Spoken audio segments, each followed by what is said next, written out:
പാലക്കാട് ഉപതെരഞ്ഞെടുപ്പ് വോട്ടെടുപ്പിൽ ഇതുവരെ 34.60% പോളിംഗ് രേഖപ്പെടുത്തി. ബൂത്തുകളിലെല്ലാം വോട്ടർമാരുടെ നീണ്ട നിരയാണുള്ളത്.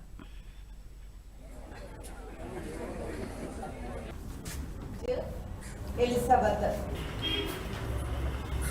ക്രമ നമ്പർ 429.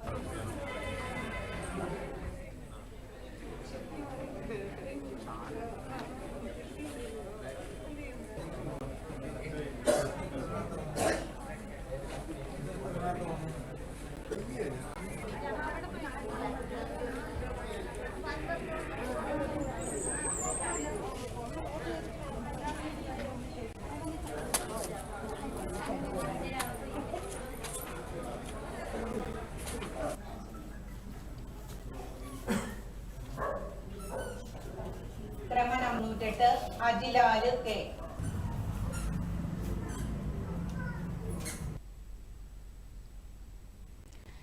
NDA സ്ഥാനാർത്ഥി സി കൃഷ്ണകുമാർ ഭാര്യയ്ക്കൊപ്പം കൽപ്പാത്തി അയ്യപ്പുരം GLP സ്കൂളിൽ വോട്ട് ചെയ്തു.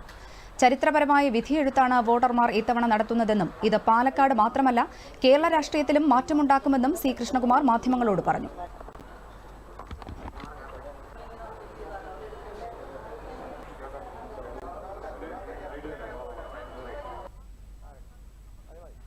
പാലക്കാടിന്റെ വികസനത്തിനായിട്ടുള്ള ഒരു വോട്ടാണ് രേഖപ്പെടുത്തിയത്. പാലക്കാട്ടുകാർ ഇന്നത്തെ വോട്ട് പാലക്കാടിന്റെ വികസനത്തിനുള്ള വോട്ടാണ്.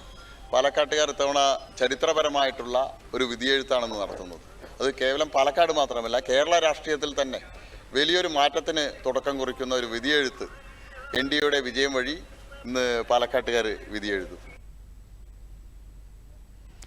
88-ാം നമ്പർ ബൂത്തിൽ വിവിപാറ്റിലെ സാങ്കേതിക പ്രശ്നത്തെ തുടർന്ന് പോളിംഗ് 1 മണിക്കൂർ വൈകിയാണ് ആരംഭിച്ചത്.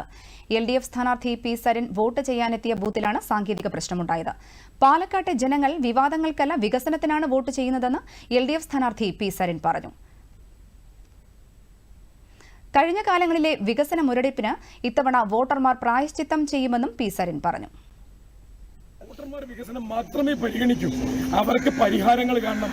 കഴിഞ്ഞ തവണത്തെ തെരഞ്ഞെടുപ്പിന്റെ പ്രായശ്ചിത്തങ്ങൾ ചെയ്യണം. ഇവർ വലിയ പ്രതീക്ഷയിലാണ്. വന്നു കിട്ടിയ അവസരമാണ്, വീണ് കിട്ടിയ അവസരം എന്ന് പറയുന്നത്. ഒരു കൂട്ടർ വിളിച്ചു വരുത്തിയിട്ടാണ് വോട്ട് ചെയ്യുമെന്ന് പറയുന്നത്. ആ വിളിച്ചു വരുത്തിയ കൂട്ടരുടെ എന്തിനു വേണ്ടിയാണ് ഈ തെരഞ്ഞെടുപ്പ് വിളിച്ചു വരുത്തിയത് എന്നുള്ള ബോധ്യം ജനങ്ങൾക്ക് ഇന്നുണ്ട്. അതിനനുസരിച്ച് അവർ പ്രതികരിക്കും. പാലക്കാടിന് നല്ലത് തോന്നും, പാലക്കാടിന് നല്ലത് വരുത്തണം. പാലക്കാട് തീരുമാനിക്കുന്നത് ശരിയുടെ സത്യത്തിന്റെ തീരുമാനമായിരിക്കും. അതെനിക്കറിയില്ല.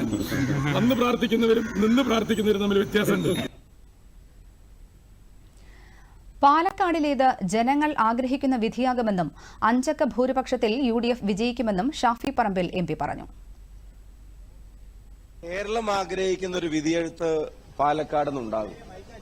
നല്ല ഭൂരിപക്ഷത്തിന് പാലക്കാട് നിന്ന് രാഹുൽ മാങ്കൂട്ടത്തിൽ വിജയിച്ച് കേരളത്തിന്റെ നിയമസഭയിലേക്ക് തെരഞ്ഞെടുക്കപ്പെട്ട് നിയമസഭയ്ക്ക് അകത്തും പുറത്തും ഈ ജനതയുടെ ശബ്ദമാകുമെന്നുള്ള ഉറപ്പിന്റെ അടയാളമാണ് ഈ മഷി എന്ന് ഞാൻ കരുതുന്നു.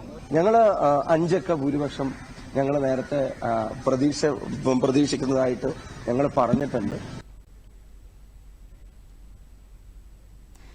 UDF സ്ഥാനാർത്ഥി രാഹുൽ മാങ്കൂട്ടത്തിനൊപ്പമെത്തി മണപ്പുള്ളിക്കാവ് ഗവൺമെന്റ് LP സ്കൂളിൽ ഷാഫി പറമ്പിൽ വോട്ട് രേഖപ്പെടുത്തി.